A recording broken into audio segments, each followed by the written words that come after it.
aking mga kababayan, we are meeting for the nth time. I do not know how many, but I'm sure it would be a long, long train of meetings about yung problema. Now, gusto kong malaman ninyo, ang pag-usapan na lang dito, walang iba, hindi tayo lalabas. Mag-usap tayo ng COVID at ano ang resulta ng pumasok na yung virus na yan o virus. But I've been pronouncing it virus anyway. Ganon yan.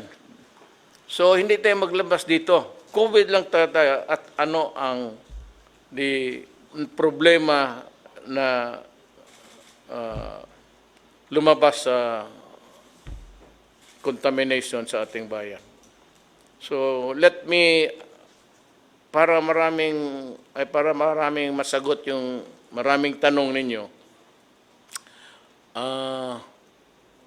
tatawagin ko si Secretary Bautista ng DSWD para mag-presentation at magsabi sa tao kung saan na yung pera at ano ang nangyari as of now, itong panahon ito. Secretary Bautista, you can... Fellow Cabinet Secretaries, maayong hapon. Sa mga nanonood ngayon, magandang hapon din sa inyo lahat. Unang-una, nais ko lang ipahatid sa inyo na nung dumating ang 100 billion sa initial tranche para sa cash annihilation program, ay in a matter of 3 to 5 days, ay naibaba namin kagad ang kaakulang ayuda para sa ating mga 4-piece members. Hindi po tayo masyadong nagkaroon ng problema na to dahil we have a credible list being kept by the DSWD, and from time to time, itong mga beneficiaryo na to ay nakakandak ng cash assistance every month. So hindi po tayo nagkaroon ng problema nito. Kasunod din po noon ay nag-payout din po tayo sa mga transport group beneficiaries. Nakuha lang po natin to ng 2 at saka 3 araw. So ibig sabihin po nito, in a matter of from April 3 hanggang April 7, na-cover po natin ang pagbabayad sa mga 4-piece beneficiaries, other transport groups. Babalikan ko ulit, hindi tayo nahirapan dito dahil mayroon tayong credible list. Noong April 3 po, more than 80 million ang ibinaba po natin sa field offices. Ibig po sabihin nito, talagang yung mga budget allocated sa mga field offices para implement ang social amelioration program ay makarating kagad sa kanila. Kasi alam naman natin na sila ang mag-implement in coordination sa mga LGU. Nung natanggap po nila ang amount na 80 billion, ay dito na po nakipag-coordinate po sa mga local government units sa municipal, city, social welfare development, para po i-transfer natin ang pondo sa kanilang LGU. Ang naging konsepto po nito ay sa tulungan ng AFP, PNP, DSWD personnel, other monitoring groups ay tutulong para sa implementasyon ng social amelioration program. Dito po naranasan natin na merong, sabi natin, naging problema kasi po ang listahan ng mga taong babayaran ay hindi po available. Siguro, ang in-expect po namin noon na ang LGU, dahil alam nila ang kanilang constituents, ay they have the profile, the names, the work, and other livelihood activities ng kanilang mga nasasakupan. Dahil po hindi rin nila masyado kabisado o sabihin natin ding may kakulangan sa mga listahan na yon, Dito na po nagkaroon ng problema. Pero kung tutuusin po natin ay ito po ang unang pagkakataon na dumaan tayo sa sitwasyon na to. Kaya naniniwala ko na sa unang sitwasyon na to, masasabi kong walang perfect na sistema. But as we continue to engage the LGU Municipal City Social Welfare Development Offices, we were able to identify and determine what are the gaps and the shortcomings. And hopefully in due time, we will be able to have it distribute the cash amelioration systematically and orderly.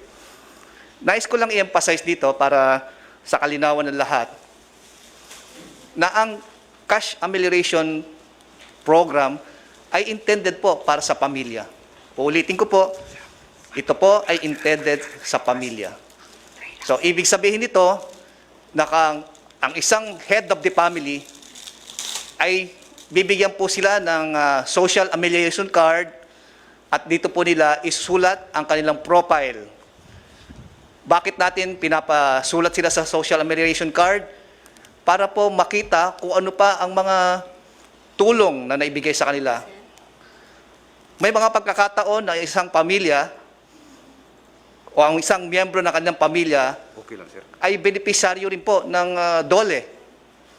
Benepisaryo rin po ng Department of Agriculture or even DTI. Naayon po sa batas ng Bayanihan Law na dapat ang isang pamilya ay makakatanggap lamang ng 5,000 to 8,000. Depende sa minimum wage rate sa isang rehiyon. Ang magiging problema po natin to, kapag hindi po na-validate ang isang pamilya, magkakaroon po ng duplikasyon ng mga benepisyong ibibigay sa kanya. Ano pong magiging epekto nito? Mababawasan po ang mga benepisyaryo dahil ang isang pamilya na nakakatanggap ng, sabihin natin, kung hindi nabantayan, makakatanggap ng 1, 2 o 3 ayuda sa mga iba't ibang ahensya. Pero kung susundan lang yung sinasabi nating isang ayuda lamang, yung mga sobra doon ay maaaring ibigay sa mga nakakarami. Kaya ayun ang ina-emphasize namin talaga na dapat sa pamilya. Yung mga other documentary requirements, mga basic documentary requirements na kasunduan ng LGU, Municipal City Social Welfare Development Offices, ay kailangan po yan dahil sa transparency and accountability.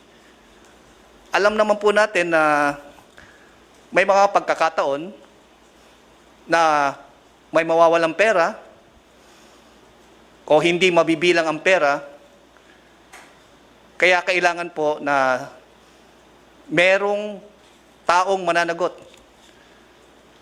taong sasagot kung sakaling hanapin ang mga pagkukulang na pera. Pero ito ang ina-encourage ko sa ating mga kapatid na dapat we should be a vanguard in the distribution of the social amelioration program. Dapat lumakas ang ating boses dahil alam naman natin na ang social amelioration program ay people's money, no? Coming from the people's tax. At hindi dapat po ito masayang o magamit lamang ng mga taong iniisip ang kanilang sariling interes. Ang akin lang pong advice sa ating lahat na this is not the time for blame game.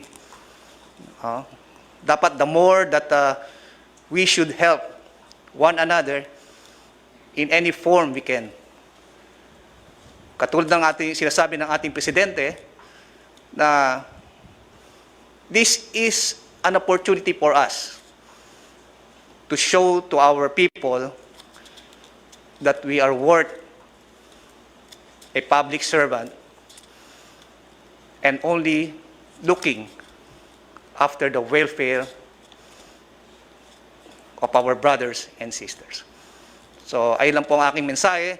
Ang DSWD po ay gagawin ng lahat na tulungan ng ating mga LGUs para masigurado natin na mapadali, mapabilis ang pagbibigay ayuda under the Social Amelioration Program. Maraming salamat po. Would like to chief implementor ng ating programa si Secretary Lorenzana sa Department of Defense. Magandang gabi, Ginoong Presidente, mga Magmaska kasi parang tayong long rangers dito. mga membro ng kabinete at ating mamamayan. Ako po yung chairman ng National Task Force ng COVID-19. Ito po ang ginagawa ng inyong task force ngayon. Ayos na po yung ating organization. Meron tayong organization ng mga lahat-lahat na transportation, logistics, saka yung communications. Naayos na po natin yung ating mga supplies ngayon. Nakahabol na po tayo ng ating mga PPEs na pinamili po ng PSDBM at saka ng DOH mula China. Halos araw-araw po ang hakot ng ating C-130 ng mga gamit na yan. At ito po, kami rin po ang nagbibigay ng mga nag-distribute itong mga gamit na ito sa mga hospital dito sa Maynila at saka sa probinsya. Tumutulong din kami ng paghahakot ng mga ibang gamit sa Mindanao at saka sa Visayas gamit ng ating mga Air Force planes. Ito pong isa pong pinagkakaabalahan namin ngayon ay ang maghanap ng mga lugar na pwede natin gamiting isolation wards ng mga apektado ng COVID. Marami na tayong nakita rito, yung World Trade Center, yung PICC, yung Rizal Memorial Coliseum, yung Tala, lahat ng QI, handa na po yan. At saka kahapon, nagpunta kami doon sa Philippine Arena ng INC ng Iglesia ni Cristo at kami nagpapasalamat kay kapatid Eduardo Manalo kasi inoffer niya yung kanilang facilities na kung magagawa natin yon ay 2,000 beds ang ating magagawa roon. So huwag po kayo mag-alala, kami po ay mayroon tayong mga tao na mamahala ng mga dapat gawin ng ating probinsya. Kami po ang taga-implement lahat ng mga gagawin sa lupa. So huwag po kayo mag-alala at kami po nandoon ng araw-araw at 24 hours a day. Maraming salamat po.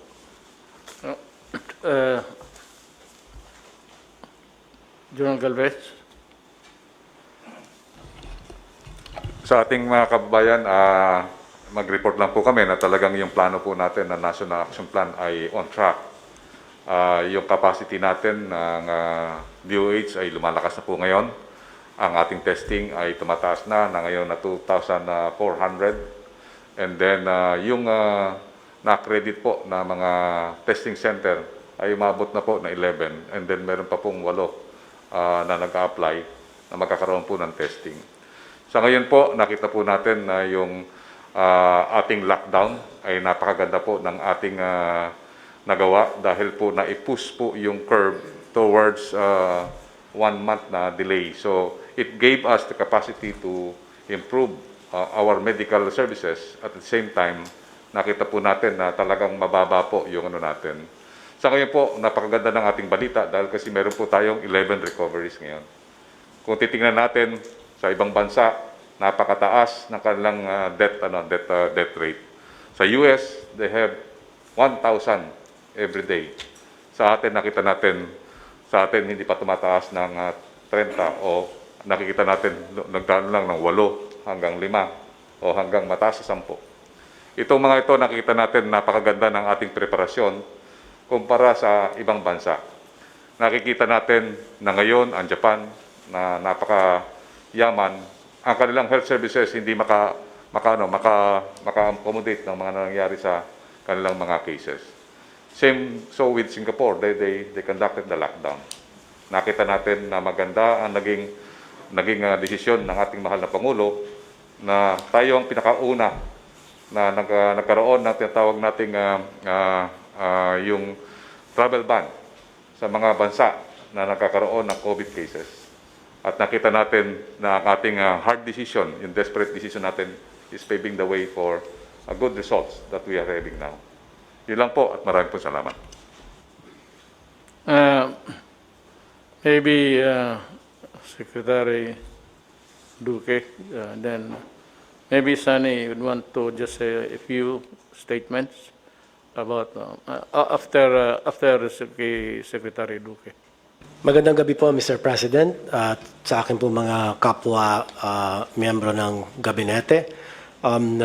At sa lahat po ng ating mga kababayan, ako po ay taus-pusong nagpapasalamat dahil po sa napakamalakas na suporta na ipinamamalas ng ating Pangulo, at kaya naman po marami din po tayong mga tagumpay na nakakamit sa pagsulong po ng ating programa laban, yung plano po natin laban po sa COVID-19. At nabanggit na po ng mga iba't ibang mga kalihim ang kanila pong mga nagawa na, at hindi ko na pa uulitin. Ang mahalaga po ay ang pagkakataon kinakailangan gamitin para bigyan ng pagkilala ang ating pong mga healthcare workers, ang ating pong mga frontliners. Sila po ang taga-salba ng ating pong mga pasyente na tinamaan po ng COVID-19 infection, at kaya po saludo po kami sa lahat po ng mga healthcare workers, ang mga doktor, ang mga nurses, at lalo na po yung pong nagbuwis ng kanilang buhay. Meron 11 po tayo na pumanaw ng mga doktor. At ito po ang masasabi ko, wala akong katumbas ang inyong kabayanihan at ang inyong pong sakripisyo sa pagsalba ng buhay ng mga naapektuhan po ng COVID-19. At maganda po ang halimbawa na ipinakikita ninyo at kayo po ang pinanggagalingan ng lakas. At pasasalamat ng ating pong taong bayan sa inyo pong patuloy na sakripisyo, ang ating pong mga frontliners ay malakas po ang suporta ng Pangulong Duterte, at hindi po kayo pababayaan. Mahirap man po ang inyong trabaho, ngunit andyan po ang lahat po ng mga namumuno sa gobyerno para bigyan po kayo ng sapat na suporta, kagaya po ng personal protective equipment, ay kayo po ang #1 priority sa pagbibigay po nitong mga kasangkapang ito. At ganun din po sa atin pagpapalawig ng pagsuri ng ating pong mga specimen, ay ang mga healthcare workers din po ang #1 priority.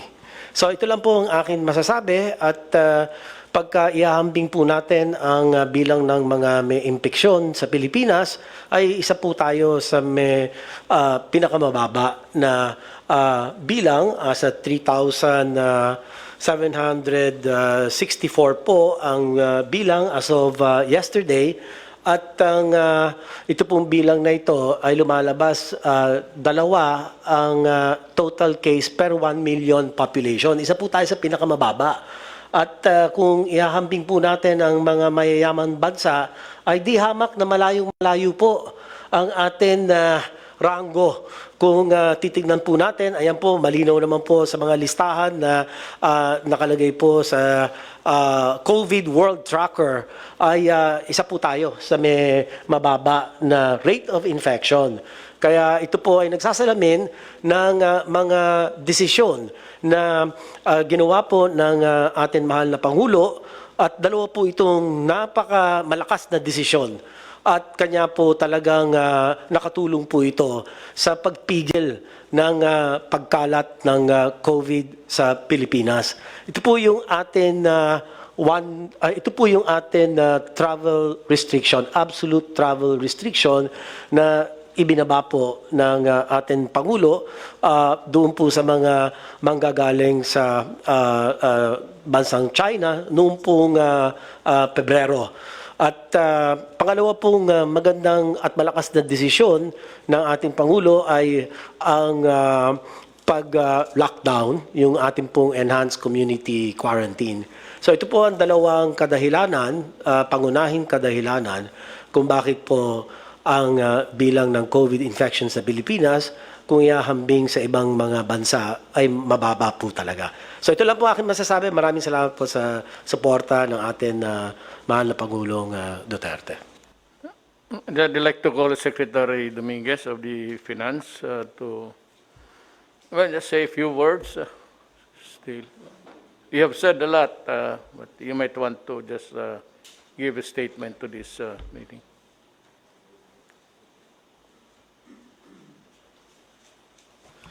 Gandang gabi, Mr. President at members ng Cabinet. Before we start, tignan natin kung saan tayo nanggagaling sa in terms of the economy ho. Nung pumasok kayo noong 2016, ang order niyo ho sa amin ay is to manage the economy for the welfare of the Filipino people. Ang ibig sabihin noon, lahat ng collection natin ng taxes should be collected efficiently at lahat ng gastos natin should be very conservative and really wag tayo magwaldas ng pera. So, ang resulta ho noon ay maganda yung position ng economy natin. So, kaya even though we have a bad luck to have this COVID-19, we are very well prepared. Ang growth ho natin from 2016 ay average 6.4%. Yung collection natin ng income ng government is the highest in 22 years as a percentage of our growth. Ang utang ho natin has gone down to the lowest it has been in terms of percentage to GDP, and it's only now 41.5%. Dati ho, 70% of GDP yan.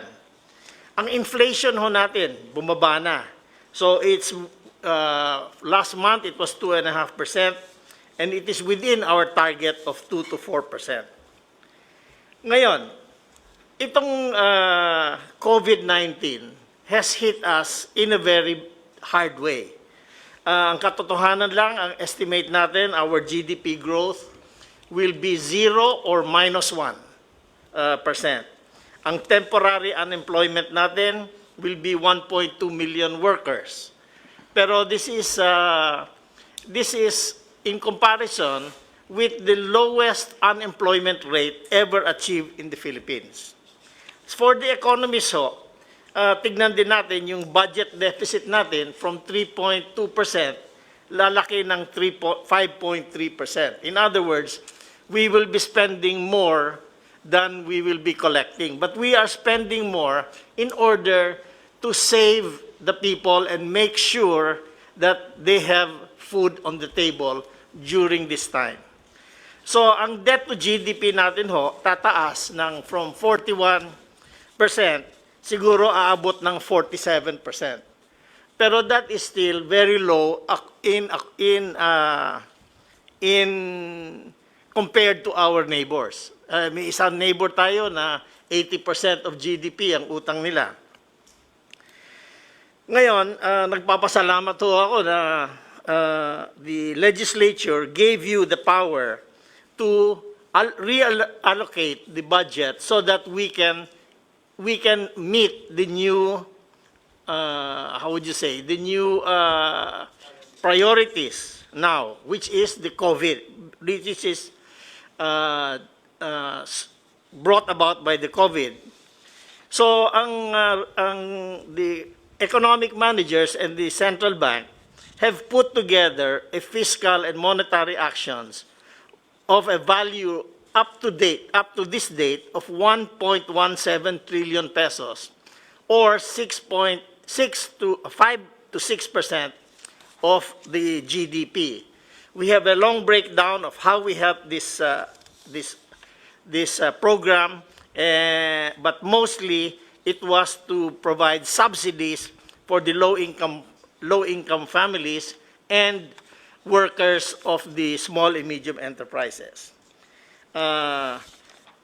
We also spent a lot of money, about 600 million pesos for health care and COVID items. And the central bank has provided 830 billion pesos in liquidity for the economy. So, this is what we have done so far. Ngayon, right now, we are working on our recovery or our bounce back program.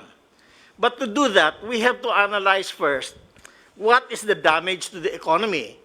So we have a survey, and we have already received 44,000 respondents, and we will analyze that para matignan natin kung saan ang malaking damage sa tourism, sa manufacturing, at saka anong mga companies na natamaan ng masama, either small and medium enterprises or yung mga big corporations. So we are also coming up with the program to continuously borrow more money to support the Philippine economy and our fight against this COVID. Right now, tinatap natin yung mga kaibigan natin sa ADB at saka sa World Bank. And we will probably be borrowing mga 5.6 billion US dollars from them. Kung kulang pa ito, we will go to the commercial market. Pero okay naman ang credit rating natin. Tumaas nga, BBB plus na tayo, the highest ever. So we are confident na we have the financial capability to bridge this problem of that COVID has brought us. So we want to assure all our citizens na at this point in time, we have the money, although we have to realize na hindi naman endless yung pera na ito. So kailangan we have to spend it correctly. Hindi yung for wasteful expenditures. So the program is to spend first to help the poorest families, and then to help the small and medium enterprises, and then to provide support for the companies that are supported by their banks. So, Mr. President, you have created an economy that can stand a hard hit, and I think the Filipino people should thank you for your very conservative economic policies. Salamat, Secretary Sunny Dominguez. Before we end, I'd like to make a recap. Ako na ang mag-summarize ng ano yung mga pinagdadaldal namin dito. Sabi ko, hindi tayo lalabas sa COVID. That's the topic. At yung mga problema na ibinigay ng COVID sa Pilipino. One is that marami na pong report sa akin na yung mga taong ngayon na nagtitira sa upahan ng mga bahay ay they are being pressured to pay. Alam mo, lahat tayo nawalaan ng income. So, I would like to ask the owners na kung maaari, yung sa lote, to suspend yung sa bahay, wag mo munang hingiin kasi wala talaga, okay, naghihirap ngayon. And whatever na ang nasa kamay ng mga tao ngayon, they are saving it for the last day, the rainy days to come. Nandiyan naman yung tulong, pero ito ang gusto ko ninyong maintindihan. Yung pinagdadaldal ng isang congressman na ulol, torpe, na may 300 billion binigay ng Kongreso, hangin ho lahat yan. Wala pa yung pera na yan dito. Yung budget for next year, we are preparing it now. Yung budget na pinapatakbo natin was prepared last year. But COVID was not included in that budget. So yung sabi ko na 300 billion, yun yung mga sinabi ko na walang masyadong proyekto na walang siguro. Or projects, sabi ko, that cannot be completed during my term. Sabi ko sa kanila, Wendell Abisado sa budget, and Sonny Noset is from Davao, Congressman Nograles, na nabi ko sa mga tao ko, last year, mag-isip kayo ng budget that can be implemented at matatapos sa termino ko. Ayaw kong lumabas sa opisina na mayroong mga project na hindi natatapos. Kaya kung hindi lang man importante, ang suggestion ko sa Finance, kay Secretary Dominguez, is be sparing. Yun na lang mga projects na talagang makikita mo at matatapos natin at makita ng mga tao. Kaya yung nakikita ninyo ngayon, yung madaan kung anong nakikita ninyo, yun yung projects na nakaantala sa budget that was prepared last year. Yung pera na yung para sa COVID, hindi yan pera na kukunin pa. Yan ang nireserba ni Secretary Dominguez na may pang buffer zone tayo at may maiwan tayong pera bago tayo umalis sa gobyernong ito. Yun ang totoo dyan. Ngayon, yung pera na sinasabi ng tong ulol, na abogado naman sana, pagkatorpe po. I think your brain is melting. You're a lawyer, bagay. Economy man ito. Saan ka nag-aral, ewan ko. Yang pera, yung pinoprogram last year na ngayon, ito yung budget na guide na pera na makakolekta natin. So, ang fiscal year is divided ito, first, second, third, fourth quarter. Ang ginagamit ng natin, yung nakakolekta natin ngayon. Yung sa budget na nakaprogram, hindi na matuloy yun dahil sa COVID, nag-ikis ang panahon. So yung may mga project ngayon, baka ilagdag ko yung malalaki pag nagkulang ako sa pera para sa control sa COVID. Magastos itong kalaban na ito. Hindi mo makita at lahat ay tinatamaan, hinuhostage tayo. Sabi nga doon nag-Facebook sa akin, natatawa na lang ako. Paano natin labanan yung COVID kung nagtatago tayo? Hindi mo kami pinapalabas ng bahay. Alam ko, minsan bastos ako magkwento, magbiro. Pero totoo ka talaga, tama ka. Kaya pamatong na pinapaalis ako. Kasi wala akong solusyon. Sige, tama. Ikaw na ang presidente. Kaya sabi ng mga sundalo, nasaan ka na? Kasi mag-report na sila sa iyo. Hindi ka man nila nakikita, where are you?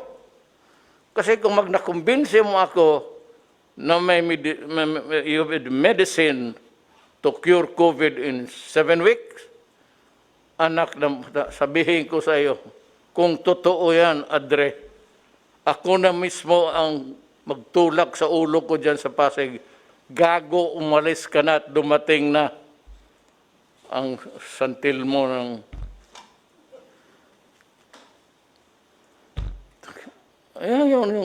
What is so exasperating is that we are trying our best. Sa limitado natin, sabi nga ni Secretary Dominguez, may pera. may gobyerno eh. Kaso lang, hindi ito para sa lahat ng panahon. So, kasi bakit masabi mo, wala tayong kinikita ngayon. Ano yung budget na sinasabi niyang intelligence fund? Wala pa yan. Kukolektahin pa yan para sa second quarter at magkolekta para sa third quarter. Hindi yan, pagkaintindi kasi, pag naniniwala ko sa mga ugok na yan, na yung 300 billion nandyan, o ito Duterte, o Kongreso, 300 billion, iyo yan. Sige, kaso, hindi ho ganon. Alam mo bakit? Wala pa yan. Ginusto ko man, hangin pa yan, magaganon ako sa ere. Kasi wala pa. Ang budget, ang guide, prepared last year, ang budget nga. Pero yung pagpatakbo ng what's inside the budget is really the money that will be collected by the finance people ni Secretary Dominguez. Wala pa yan. Kung sabihin na saan ang pera na 300 billion, ewan ko kung kaninong bayag mo yan makuha. It's not there. Magkukolekta pa ako ngayon. Masunod ba yung collection mo? Hindi. Bakit? Wala na. Ang ekonomiya patay. Walang negosyo. Walang nagbayad. Wala yung nagtatrabaho na kaltasan yung sildo nila. There's no source of income now. Except may perhaps yung fixed assets natin. Yung mga lupa, may mga building, yun. Pero aside from that, the big money, ang sabi ko, ang gobyerno hindi nag-iimprenta ng pera yan. Ang gobyerno gagastos lang sang-ayon sa ekonomiya mo. Economy is really yung GDP na sinasabi na dito. It's actually income. At paano kaltasan ang pera mo, ang income mo, sa mga utang mo, dyan kunin. Ang utang mo, GDP. Ang utang mo, marami kang utang, hindi marami kang babayaran, walang matira. Minsan meron, kukunti na lang. But what is important really is, makinig kayo kasi, alam mo, kung hindi kayo makinig, and if you persist on listening to the idiots of this world, itong mga Pilipino, talagang madali ang pagbabagsak natin. So you listen very carefully because we are trying to save not only an economy but the country. Help the country alive. I am not asking you to help the economy. Wala kayong maitulong pati ako. So you just try to, do something that is not precipitate statement. That would cause trouble na manggaling doon ang problema kasi mahihirapan na tuloy tayo. Pero kung gusto yun nila ang mangyari, sabi ko sa akin, it's up to the Filipino people. If you decide to listen to the insane, Amatong and company, pati yung congressman dyan, edi doon kayo. Ngayon, kung magsabi kayo, saan na yung pera namin na 300 billion? Wala pa po yan. Kukolektahin pa yan. O yung sabi, 270 million. Wala pa po yan. Kukolektahin pa yan for the second and third and fourth quarter sa ating kikitain. Yan ang totoo dyan. So, lamang mo lang na yung mga, alam mo, may panahon, yung mga lessors, do not tempt the gods. Kasi pagka hindi ito naayos, ang COVID, mapurnada talaga tayong lahat. Huwag din niyong madaliin. Sabihin ko sa inyo, think of a COVID ganitong sitwasyon, tatakbo ito ng 2 years. Ngayon, anong silbi nagawa? Hindi lang ako, lahat. Military, police, doctor, the medical world especially. Andi itong mga police na awa ako, checkpoint. Butit na lang early on my term ay ginawa ako para sa inyo. Isipin na lang kung nakikita ko na noon pa. Itong COVID na ito, sinusundan ko talaga. Kasi sinasabi, come Jimmy lately, hindi ho, ako ang pinakaunang lahat nag-lockdown.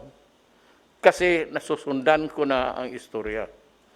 At sabi ko, nagbabasa naman ako, different sources of knowledge. Facebook, everything. Lahat na what I can get my hands on to study the matter because presidente ako. Dumating nga ngayon itong solusyon. Ano ang solusyon? Kaya maghintay kayo, lessors, magpaparenta. Huwag ninyong madaliin kasi baka wala na tayo o wala ka na magkolekta. You not be even sure if you'd still be around to collect the money. Kaya naghihingi ako, huwag mong pahirapan ang mga tao. Kasi pag ang tao, in-evict mo, walang korte. Hindi naman ako nagpakamarunong pa sa mga judges o the judicial department of the government. Kung magsabi ng i-evict mo yung tao ngayon sa bahay, sabihin ko talaga si Rep, huwag mong sundin yan. Kung ako nag-warning lang ako, ipilitin ninyo, hindi makabayad ang pamilya, itapo ninyo, sirahan ninyo yung bahay. Sabihin ko, buksan ninyo yung bahay. Papasok mo uli yung pamilya. Punta ka ng korte, sabihin ko, huwag kayo maniwala sa korte. Hindi makakatulong yan. Hindi sana gusto ko ng anarchy. Pero at this time, makialam ako sa lahat ng opisina. It's because it is my duty to preserve the nation. And the only way I can do it is really to impose order. Ngayon, kung sundin mo lahat ang batas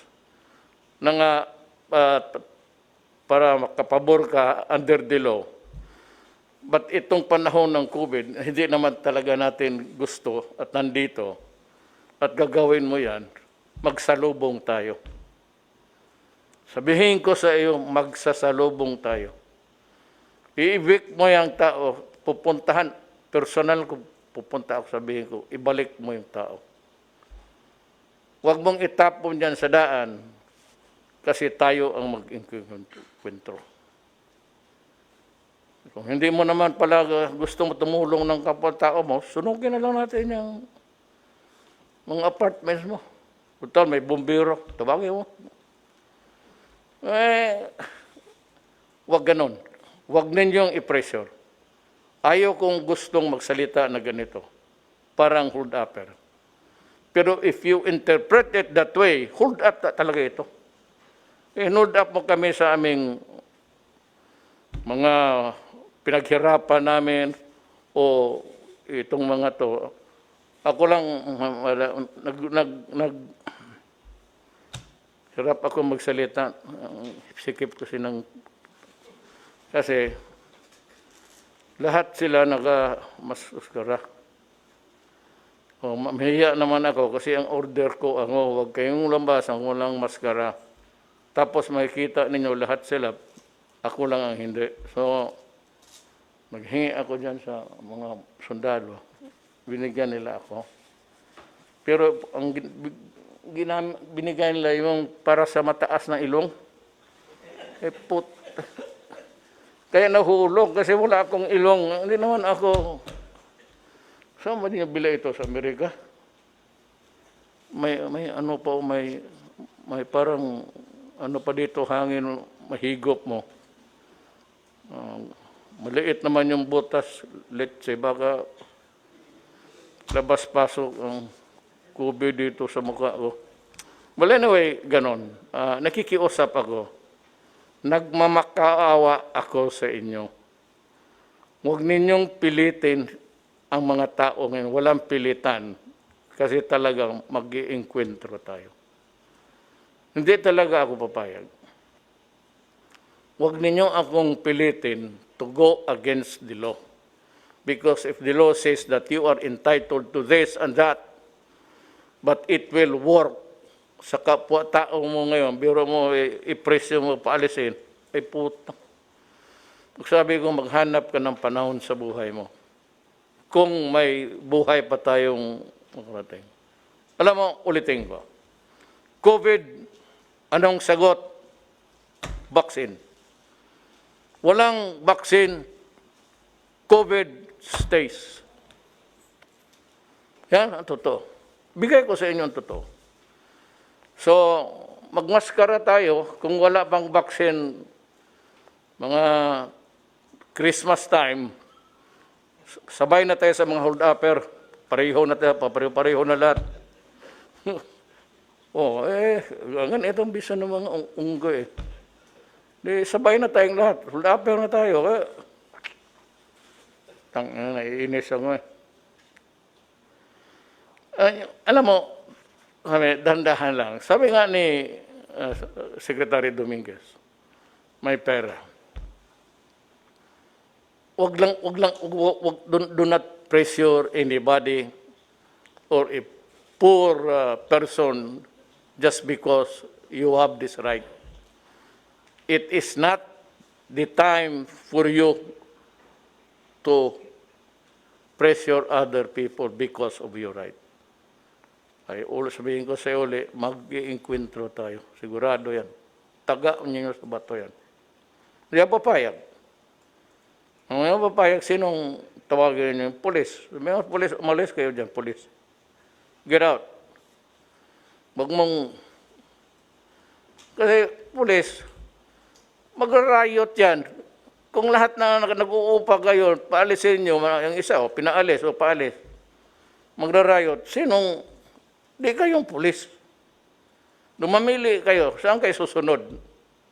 Are you ready to confront the violence that will be created? Or you stay with me? Because I will make the decision para sa lahat. For the common good. So yung baka balang araw, as we go along, marami man namang mahilaman si Sonny. Sabi niya, we can generate funds. Sabi niya, marami ang nagpapautang sa atin.